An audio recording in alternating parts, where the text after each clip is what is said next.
اور جن لوگوں کو یہ گمان ہے نا اب قرآن پاک زیادہ پڑھنے کی ضرورت نہیں ہے، اب دعاؤں کی ضرورت نہیں ہے، معاملہ حل ہو گیا، وہ اطمینان سے سنیں۔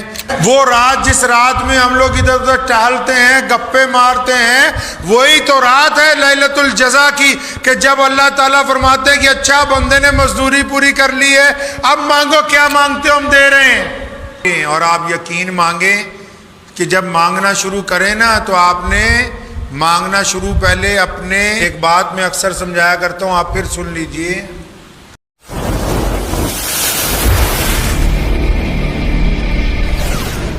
اللہم بارک علی محمد وعلی آل محمد کما بارکت علی ابراہیم وعلی آل ابراہیم انک حمید مجید۔ وہ تمام لوگ خوش قسمت ہیں جن کو اللہ کریم نے اس رمضان میں پسند فرمایا کہ وہ روزہ رکھیں۔ روزے نے جن لوگوں میں صفت پیدا کر دی کہ ہم جھوٹ نہیں بولیں گے، وہ قابل احترام ہے۔ روزے نے جن لوگوں میں یہ صفت پیدا کی ہے کہ وہ دوسرے کی بہو بیٹی بہن کو غلط نگاہ سے نہیں دیکھتے، اللہ نے ان میں یہ صفت پیدا کی ہے۔ روزے میں جن لوگوں نے جھوٹ بولنے سے انکار کیا، اللہ نے ان میں یہ صفت پیدا کی ہے۔ یہ روزے کے کمالات ہیں کہ اربوں لوگ پوری دنیا میں 150 کروڑ بسنے والے روزے دار جو ہیں، ان میں جو انقلابی تبدیلیاں آئی ہیں، یہ اللہ اور اس کے رسول کا انعام ہے۔ ضروری نہیں ہے کہ ہر ایک مقرر ہر ایک تقریر میں قوم کی حوصلہ شکنی کرے یا صرف ان کی برائیاں بیان کرتا رہے، یہ بھی ضروری ہے کہ وہ جو اخلاقی اور اعلیٰ کردار کے کام اجتماعی طور پر قوم کے لحاظ سے کر رہے ہیں، ان کا ذکر اقوام کے سامنے آنا ضروری ہے۔ ایک بوڑھی عورت مدینہ منورہ میں اپنے گھر کے صحن میں بیٹھی پریشان ہے، اور مسلمانوں کے خلیفہ امیر المومنین حضرت عمر بن خطاب رضی اللہ تعالیٰ عنہ، اور ایسا مسلمانوں کا بادشاہ ہے کہ 65 لاکھ مربع میل پہ حکمرانی ہے، صوبے نہیں درجنوں کے حساب سے ملک ہیں، اور پوری دنیا کے بادشاہ کانپتے ہیں، اور راتوں کو گشت کرتا ہے مدینے کی گلیوں میں۔ اب وہ گزرے بڑھیا کے گھر کے آگے سے تو دیکھا بڑھیا رو رہی ہے، دروازہ کھٹکھٹایا، کہا اماں جی اندر آ جاؤں؟ پوچھا کیا بات ہے؟ فرمایا نہیں ویسے ہی دل چاہا آپ کی کوئی خدمت کر دوں۔ پوچھا اماں کیوں پریشان ہو؟ کہنے لگی گھر میں کھانا وانا کچھ ہے نہیں، میں تو اس کو رو رہی ہوں۔ فرمایا کس کو؟ کہ یہ جو ہمارا امیر المومنین ہے، مسلمانوں کا حکمران ہے، عمر بن خطاب، قیامت والے دن اسے پکڑوں گی، میرے گھر میں کھانا کوئی نہیں ہے اور اسے پتہ نہیں۔ مورخین نے لکھا ہے حضرت امیر المومنین عمر رضی اللہ تعالیٰ عنہ وہیں بڑھیا کے پاس بیٹھ گئے، منت کرنے لگے، اماں جی سنو، جو گورنر بنے ہیں، جو منتری بنے ہیں، جن کو اللہ نے کرسیاں دی ہیں، سنو بڑھیا کیا کہتی ہے۔ آج سے 1450 سال پہلے جب ای میل نہیں تھا، واٹس ایپ نہیں تھا، فیس بک نہیں تھی، جب مسلمانوں کا امیر المومنین بڑھیا کے پاس بیٹھا ہے، بڑھیا کو نہیں پتا کہ یہ امیر المومنین ہے، ڈانٹ رہی ہے، کہ اس کو پتہ نہیں میرے گھر میں کھانا نہیں ہے، میرے گھر میں 20 دن سے راشن نہیں ہے، میرا بچہ نہیں ہے، میرا آدمی میرا جو ہے وہ اس کا انتقال ہو گیا، یہ کیسا امیر المومنین ہے؟ جب بڑھیا کی باتیں سنی عمر اس کی منت کرنے لگے، اماں جی عمر کو کیا پتا تم کس حال میں ہو؟ تو اس بڑھیا نے سنیے کیا کہا۔ بڑھیا نے کہا اچھا عمر کو نہیں پتا کہ رعایا، عمر کو پتا نہیں لگا کہ جنتا کس حال میں ہے؟ کہنا اگر اس کو یہی پتا نہیں کہ رعایا کس حال میں ہے تو حکومت کیوں کرتا ہے؟ حکومت چھوڑ دے۔ فرمایا اگر یہی پتا نہیں کہ رعایا کس حال میں ہے یہ ایک بوڑھی عورت 1400 سال پہلے یہ کلمات اس وقت ادا کرتی ہے جب دنیا میں کوئی میڈیا نہیں ہے، اور اس کو پتہ ہے کہ حکمرانوں کے ذمے ہے یہ بات، جن کو اللہ نے حکومت دے دی وہ کسی طرح بھاگ نہیں سکتے ہیں۔ لوگوں کے ساتھ جو زیادتیاں ہوں گی کل قیامت والے دن خدا کے حضور ان کی پیشی ہوگی۔ آج بھی اللہ کریم نے یہ احسان فرمایا ہے مسلمانوں پر، اللہ کریم کا فضل ہوا یہ مسلمانوں کے اوپر کہ ان کے دلوں میں یہ پاکی اور ناپاکی کا احساس زندہ ہے، حلال اور حرام کا احساس زندہ ہے، گناہ اور نیکی کا احساس زندہ ہے۔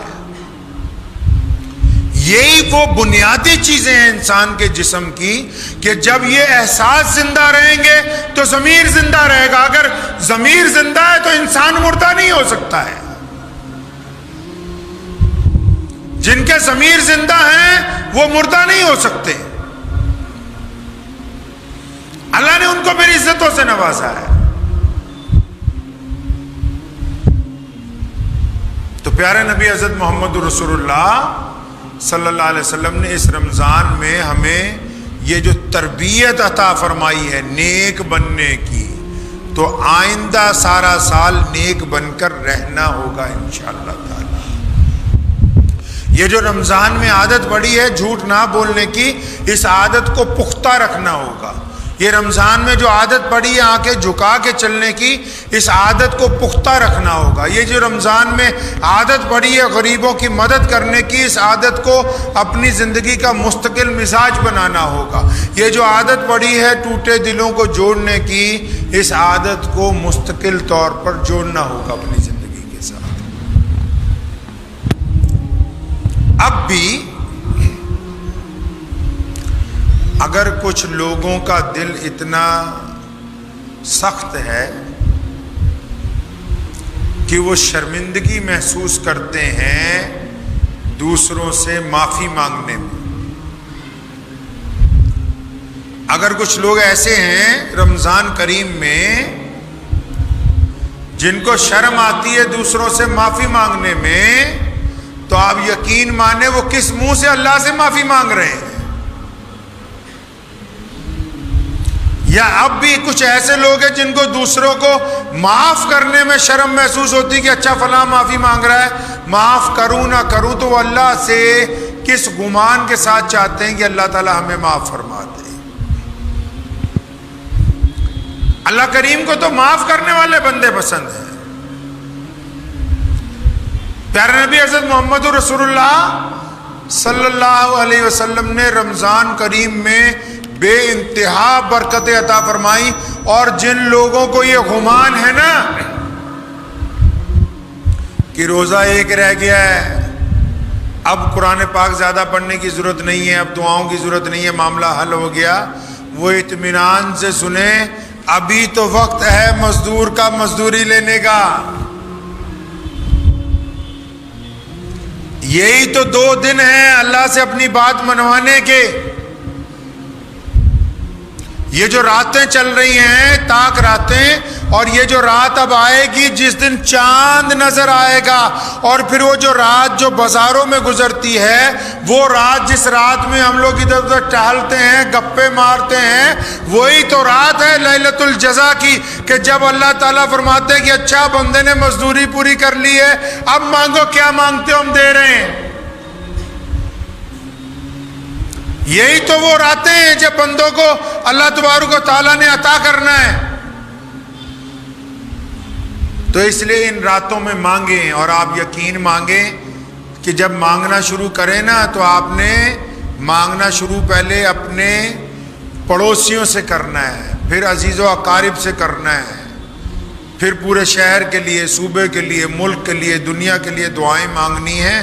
اللہ کریم کی ایک بڑی عادت ہے اچھی، اللہ فرماتے ہیں کہ جب میرا بندہ میرے آگے ہاتھ اٹھاتا ہے، اللہ فرماتے ہیں کہ مجھے میری رحمت کی قسم مجھے شرم آتی کہ اس کے ہاتھ خالی لوٹا دیے جائیں، خالی نہیں لوٹیں گے۔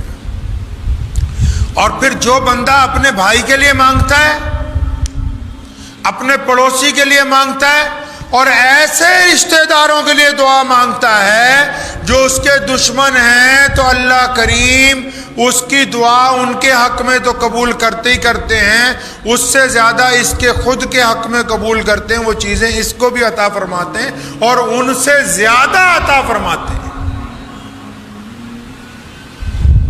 اس لیے اپنے دل کو پاک کر لیں۔ یہ رمضان کریم اور عید کا دن جو ہے وہ رنجشیں مٹانے کا دن ہے۔ رمضان کریم جو ہے وہ خوشیاں بانٹنے کا مہینہ ہے۔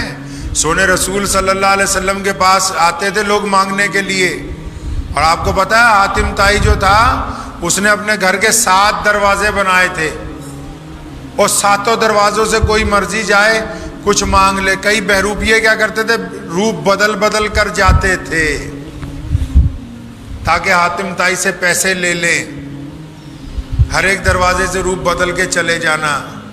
حضرات صحابہ کرام نے کہا ہے سونے رسول جب بانٹتے تھے رمضان میں اور بنا رمضان کے ہی، میرے رسول صلی اللہ علیہ وسلم کے پاس بہروپیہ بن کے جانے کی ضرورت نہیں تھی۔ فرماتے ہیں کہ کوئی بار بار آئے، سینکڑوں بار بھی آئے، تو محمد الرسول اللہ کے دربار سے خالی نہیں لوٹایا جاتا،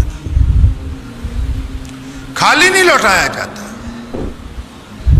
اس لیے مسلمانوں یاد رکھو، ہمیں جب کسی کو کچھ دینا ہے، کچھ عطا کرنا ہے، کچھ ہدیہ کرنا ہے، صدقہ فطرہ دینا ہے، اس کی ذات رنگ نسل نہیں پوچھنی۔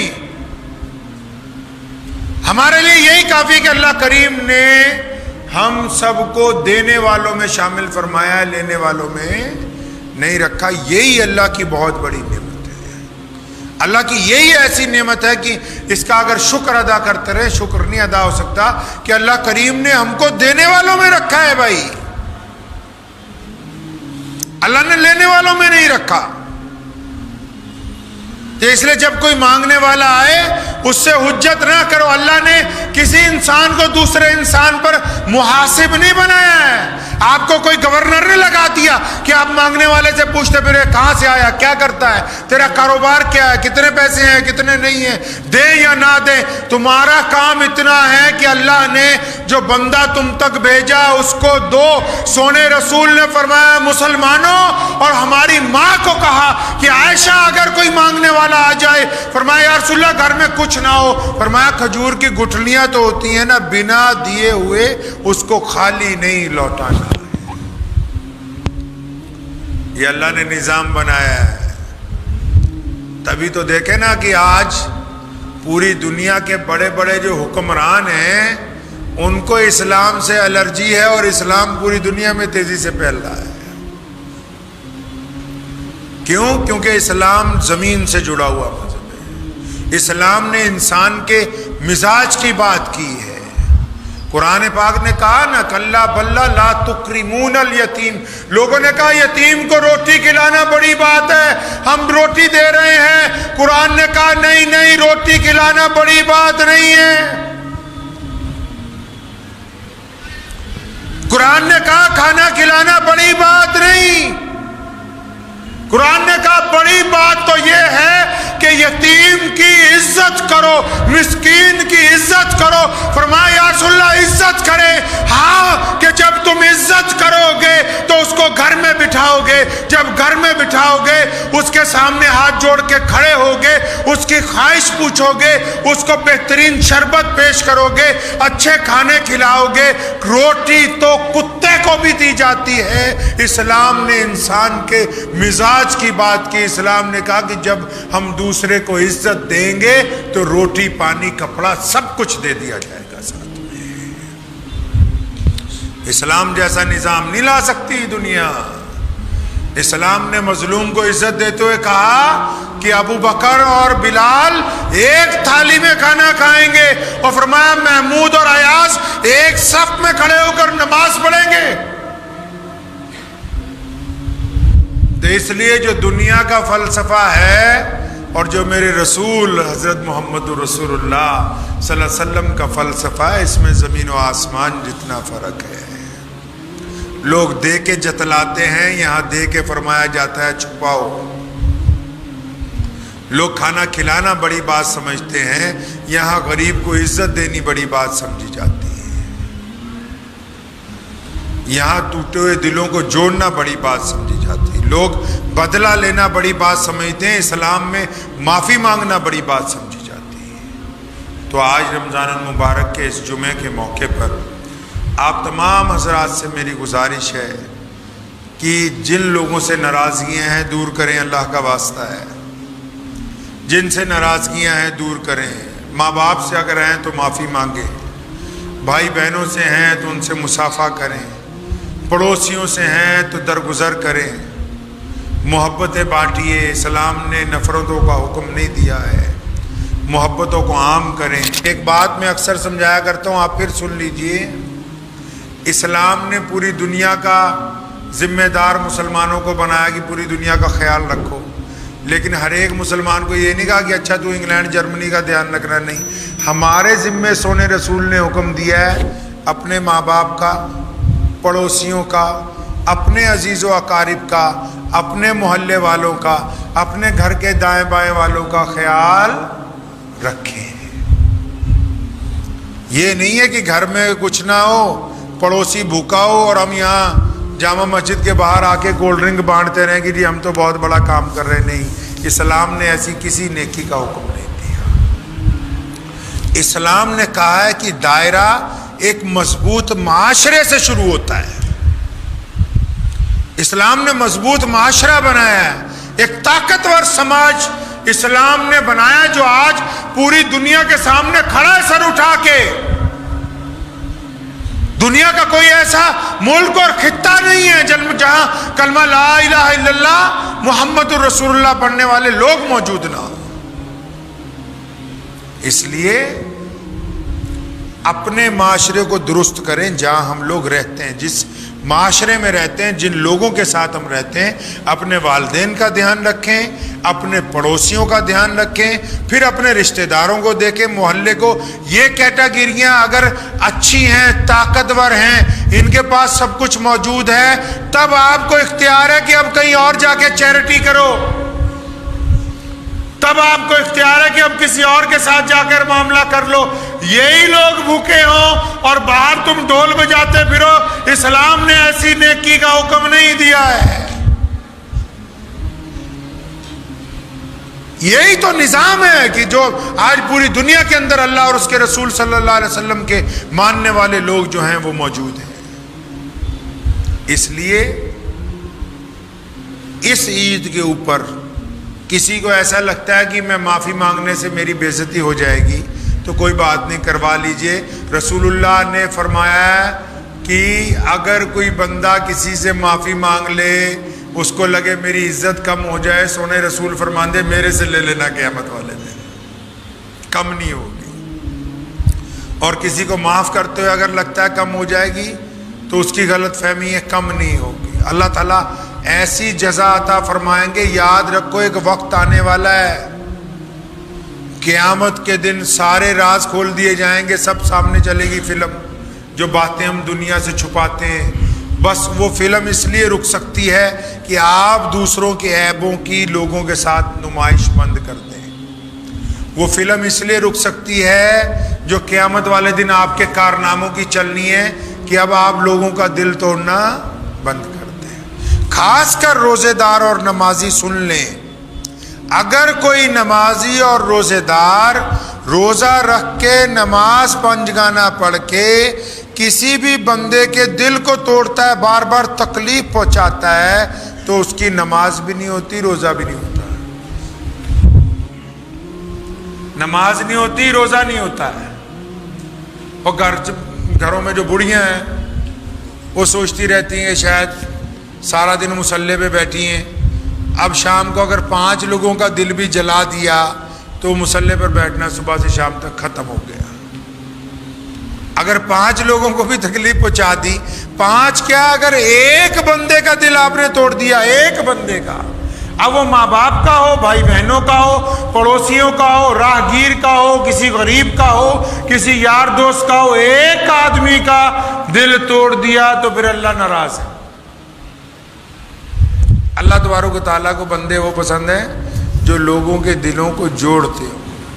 اس لیے جوڑنے کی بات کیجئے. ہم چھوٹے تھے تو ہمارے ابا حضرت مولانا حبیب الرحمان صاحب ثانی لدھیانوی مدثلو علیہ مجھے اکثر بٹھا کے ایک شعر سنایا کرتے تھے. فرماتے تھے کہ بستی اجڑنا آسان ہے. اب بھی ہم لوگ جب کچھ کرنے لگے تو پھر بلا کے یہی والا شعر سنا دیتے ہیں کہ بستی اجڑنا آسان ہے، بستی بستے بستے بستے بستے بستی ہے. کسی چیز کو توڑنا 1 منٹ کا کام ہے، چاہے وہ مکان ہے چاہے وہ رشتہ داری ہے. کسی کا دل توڑنا 1 منٹ کا کام ہے، چاہے وہ دوست ہے چاہے بھائی ہے.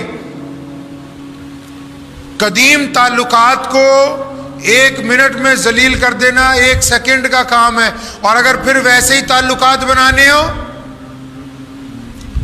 تو صدیاں گزر جائیں گی، بنیں گے نہیں. کچھ لوگ کہتے ہیں کہ ہم بہت پریشان رہتے ہیں، تو کبھی ان سے پوچھو نا تمہارا دوست کون ہے، کہیں گے اس سے مل لو. یہ کب بنا تھا؟ 3 مہینے پہلے. یہ 2 سال پہلے. یہ 4. کوئی ایسا نہیں ہے جو 15-20 سال پرانا ہو. جس کے پاس کوئی پرانا دوست ہی نہیں ہے تو اس کا مطلب ابھی اس نے رسول اللہ صلی اللہ علیہ وسلم کی سنت ادا ہی نہیں کی. سونے رسول نے 15 سال کی عمر میں دوستی کر لی. کس سے؟ ابو بکر سے. اور پھر ابو بکر نے جو نبھائی ہے، ابو بکر ہجرت کے ساتھی ہیں، ابو بکر غار کا ساتھی ہے، ابو بکر بدر کا ساتھی ہے، ابو بکر احد کا ساتھی ہے، ابو بکر خندق کا ساتھی ہے، ابو بکر آج روضہ رسول میں محمد الرسول اللہ کا ساتھی ہے. جو نبھائی ہے نا پھر دوستی، تو قیامت والے دن جب سونے رسول اٹھیں گے تو ابو بکر بھی اسی روضہ مبارک سے اٹھیں گے. مسکین یتیم ہے وہ لوگ جن کے پاس دوست نہیں ہے اچھے، اور یہ ان کے دوستوں کا قصور نہیں، ان خود بے ایمان ہے، خود بے ایمان ہے. ورنہ یہ کیسے ہو سکتا ہے کہ ایک ہی بندے سے کوئی بھی دوست اس کا نہ بنتا ہو؟